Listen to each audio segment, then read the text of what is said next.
রাজ্যে প্রাথমিক নিয়োগ দুর্নীতি মামলায় একাধিক হেভিওয়েটের সঙ্গে নাম জড়িয়েছে বাঁকুড়ার তৃণমূল নেতা শ্যামল সাঁতরারও। সিবিআই এর তরফে আদালতে পেশ করা সাপ্লিমেন্টারি চার্জশিটে কতুলপুরের প্রাক্তন বিধায়ক, রাজ্যের প্রাক্তন মন্ত্রী, সর্বোপরি বাঁকুড়া জেলা প্রাথমিক বিদ্যালয় সংসদের সদ্য দায়িত্বপ্রাপ্ত সভাপতি শ্যামল সাঁতরার নাম রয়েছে বলে খবর। এমনকি তিনি ওই নিয়োগে 22 জনের নাম সুপারিশ করেছিলেন বলে সিবিআই সূত্রে দাবি করা হয়েছে। আর এই ইস্যুকে সামনে রেখে একদিকে যেমন রাজনৈতিক বিতর্ক তৈরি হয়েছে, তেমনি 2026-এর নির্বাচনের আগে জেলার জঙ্গলমহলে তৃণমূল বিরোধিতায় আসরে নেমেছে সিপিআইএমও। দলের তরফে ইতিমধ্যে রানীবাঁধ বাজারের একাধিক জায়গায় ওই বিষয়টি সামনে রেখে পোস্টার দেওয়া হয়েছে। ওই পোস্টারে লেখা হয়েছে, সাম্প্রতিক সময়ে প্রাথমিকে শিক্ষক নিয়োগ সুপারিশে প্রথম স্থান অধিকার করেছেন বাঁকুড়া জেলার প্রাক্তন এক মন্ত্রী। সাবাস বাঁকুড়া! কার কত সুপারিশ এই তথ্য হাজিরের পাশাপাশি ওই পোস্টারেরই নিয়োগ দুর্নীতিতে তৃণমূল বিজেপি ভাই ভাই, আমরা উভয়ের শাস্তি চাই বলেও সিপিআইএম রানীবাঁধ এরিয়া কমিটির তরফে দাবি করা হয়েছে।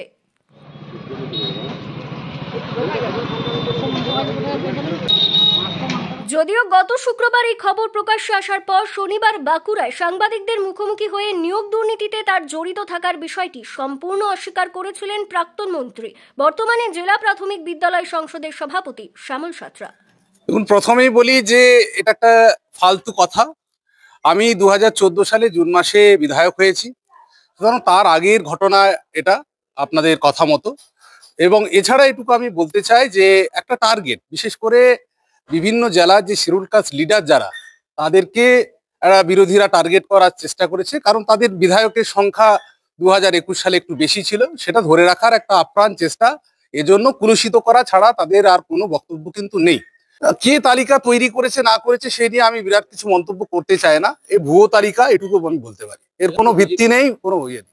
এই পোস্টার বিষয়ে সিপিআইএম কেন্দ্রীয় কমিটির সদস্য, দলের বাঁকুড়া জেলা সম্পাদক দেবলীনা হেমব্রমকে দক্ষিণ বাঁকুড়া দর্পণের তরফে প্রশ্ন করা হলে তিনি বলেন, সারা রাজ্য, দেশ তথা দেশের মানুষ জানেন এ রাজ্যের বর্তমান সরকার মানুষকে ঠকিয়েছে। মানুষ সত্যিটা জানতে চাইছে। একই সঙ্গে আমরাও চাই সঠিক তদন্ত হোক।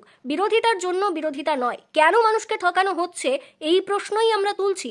সঙ্গে যোগ্য মানুষ যোগ্যতার ভিত্তিতে চাকরি পাক, তারা চাইছেন বলেও তিনি জানান। এটা তো আমরা সবাই জানি, গোটা রাজ্যের মানুষ, গোটা দেশের মানুষ, দেশের বাইরের মানুষ জানে যে পশ্চিমবাংলায় যারা সরকার চালাচ্ছে, যাদের মানুষ, যে মানুষ তাদেরকে নির্বাচিত করেছে, সেই মানুষগুলোকে তাদের ঠকিয়েছে। যারা যোগ্যতা, যাদের যোগ্য আছে, কোনোদিনও চাকরির সুযোগ পাচ্ছে না, চাকরি টাকা দিয়ে বিক্রি হচ্ছে। এটা তো করা ঠিক না। সেই জন্য রাজ্যের মানুষ জানতে চাইছে সত্যিটা কি, ওরা দুর্নীতি করেছে না এমনি বলা হচ্ছে। সেই জন্য আমরা বলছি সঠিক তদন্ত করে সে তথ্যটা বেরিয়ে আসুক, কোনটা ঠিক কোনটা বেঠিক। যারা একজন শিক্ষিত বেকার ছেলে বা সাধারণ যিনি আছেন আর কি, সবাই তো চাই যে আমার যোগ্যতা আছে, আমার চাকরি পাওয়া দরকার, কিন্তু এই সরকার তো কোনোদিনও চাকরির সুযোগ দিচ্ছে না। এমনি বড় বড় কথা বলছে, বিভিন্ন রকম কথা বলছে যে অনেক মানুষ আজকে ভালো আছে, কিন্তু মানুষ কি ভালো আছে আদৌ? যদি মানুষ সত্যি ভালো থাকতো তাহলে কখনো এই চিটিটা হতো না, আর যারা দুর্নীতি তাদেরকে চোরও বলতো না। সেই জন্য আমাদের রাজ্যের মানুষ হিসাবে আমরা সবাই, এটা কোনো বিরোধিতা করার জন্য নয়, বা তারা তৃণমূলে যারা প্রতিনিধিত্ব করছে সেটার জন্য নয়। আমাদের কথা হচ্ছে, আমাদের সব মানুষেরই জানার অধিকার আছে, জানার আছে কেন তাদের মানুষকে ঠকাবে, কেন যারা মানুষ দ্বারা সরকার নির্বাচিত হয়েছে, কেন তাদের জীবন নিয়ে কেন চিলিমিলি খেলা হবে। সেই জন্য আমরা সবাই চাই সঠিক তথ্য বেরিয়ে আসুক। তারা যদি দুর্নীতি করেছে, যে ছেলেগুলো চাকরি পেয়েছে, টাকা দিয়ে বিক্রি করেছে চাকরিটা, তাদের শাস্তি হওয়া দরকার। এটাই হচ্ছে আমাদের দাবি, আমার ব্যক্তিগত দাবি, সবার দাবি। নিয়োগ দুর্নীতিতে এই জেলার শাসক দলের নেতার নাম জড়িত থাকা বিষয়ে সাবাস বাঁকুড়া শিরোনামে সিপিআইএম এর পোস্টার বিষয়ে স্থানীয় তৃণমূল নেতা ও বাঁকুড়া জেলা পরিষদের কর্মাধ্যক্ষ চিত্ত মাহাতোর দাবি, বিরোধী ওই দল যতই চোর আওয়াজ তুলুক, আমাদের দল সততার প্রতীক হিসেবে রাজ্যের মানুষের বিশ্বাসযোগ্যতা অর্জন করেছে। তবে 22 হোক বা 2000 দুর্নীতির কোনো গন্ধ নেই। এ বিষয়ে যা বলার আদালত বলবে বলেও তিনি জানান। এই রাজনৈতিক দল যদি সাধারণ মানুষের কাছে দিন রাত চোর চোর বলে চিৎকার করে, তৃণমূল কংগ্রেসের তাতে কোনো যায় আসে না।